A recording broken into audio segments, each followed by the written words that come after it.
Diante disso, uma segunda pergunta, que vão encontrar respostas cada vez mais claras e mais profundas à medida que nós vamos elencando e buscando responder. Uma segunda pergunta seria: o que é o virtual? Isso é uma realidade que nos atinge, principalmente nesse período provocado pela pandemia do Covid-19, que gera em nós um maior isolamento físico, de maneira que nós conseguimos perceber aquela comunhão, aquela presença do compartilhamento de ideias, amenizar as dores da distância, através então deste universo virtual. E para poder então tentar elucidar um pouco de todo este universo das mídias, que é virtual, seja através da troca de textos ou de plataformas que conseguem captar melhor a imagem e cada vez mais gerar uma sensação de maior conforto, a grande pergunta que fica para nós é: o que é virtual? O nosso intuito não é esgotar o assunto sobre isso e nem aprofundar o ponto de trazer todas as compreensões possíveis sobre o que vem a ser virtual. Mas é interessante perceber que a virtualidade, ela, segundo a sua etimologia, virtual, então, seria uma palavra derivada do latim, e a palavra do latim seria virtus, que vem significar força e potência.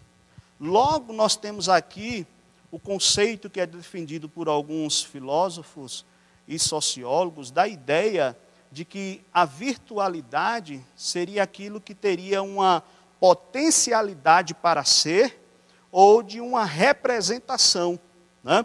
E também a ideia da força de produzir algo existente, né? Que é real, nós sabemos. Diante disso, nós precisamos compreender que o virtual, ele não se opõe ao real, dentro dessa dicotomia que nós abordamos aqui, dentre o conhecimento de realidade e virtualidade. O virtual, ele não se opõe. Ele possui uma plena realidade. Do ponto de vista das mídias, uma dificuldade de precisar um local definido dentro de um espaço. E esse, para mim, é o maior conflito sobre este tema. Porque nós somos tentados a tentar enquadrar tudo dentro do universo do tempo e espaço, né? E quando a gente fala do virtual, a pergunta que fica é: onde que se dá, então, precisamente, os encontros destes dois aspectos, desses dois elementos da realidade? Uma pergunta simples para isso seria, a título de exemplo, seria o seguinte: nós temos uma conversa telefônica e a grande pergunta que fica para nós é: onde que as vozes desta conversa telefônica, que é marcada pelo comunicador e pelo receptor, onde é o ponto exato de encontro destas vozes? Onde que elas se encontram para que nós possamos então colocar no universo do espaço, dentro de um espaço bem definido? De fato, a conversa existe, a conversa é real, ela existe. Mas ela não existe em lugar nenhum. Existe em algum lugar. Usando termos filosóficos, a gente poderia dizer que a conversa telefônica, as transmissões que vão por meio das fibras ópticas e uma série de elementos presentes nesse universo da comunicação, elas se dão em um não lugar que nós não conseguimos ainda precisar onde que se dá precisamente. Então, tentando contribuir um pouco mais, eu penso que estes elementos, eles são bastante interessantes sobre esta visão de real, virtual, e começa a mostrar para nós um aspecto de materialização ou de presença. Então, a grande questão é: será que tudo isso que nós estamos vendo no nosso dia a dia é real? Essa foi a pergunta que nós fizemos. É real?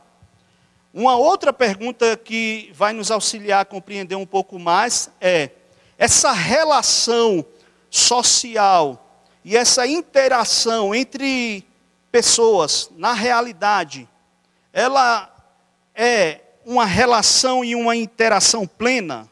Essa seria uma terceira pergunta que nós teríamos que tentar responder. E mais uma vez eu estou levantando questionamentos para podermos compreender o assunto dentro das diversas perspectivas e dificuldades que podem ocorrer e que nós precisamos então construir uma resposta, né? Se essa relação ela é plena ou não.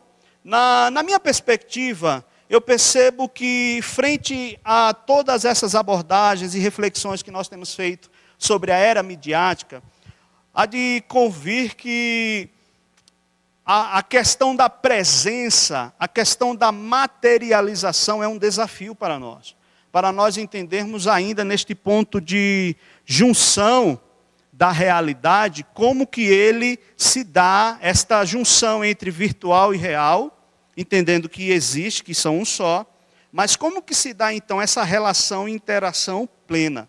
Eu acho que esse é um grande desafio que nós precisamos compreender, porque senão nós podemos cometer alguns erros filosóficos que no passado foram elencados e que vêm contribuindo para a reflexão e o pensar filosófico, né? Porque senão nós podemos cair dentro daquela realidade do Matrix, de estarmos vivendo uma realidade platônica, né, em que tudo que nós presenciamos é pura representação e não precisamos necessariamente dividir entre dois mundos, né, onde nós descompreendemos, se é que existe essa palavra, mas que nós não compreendemos, há uma incompreensão da presença e da materialização.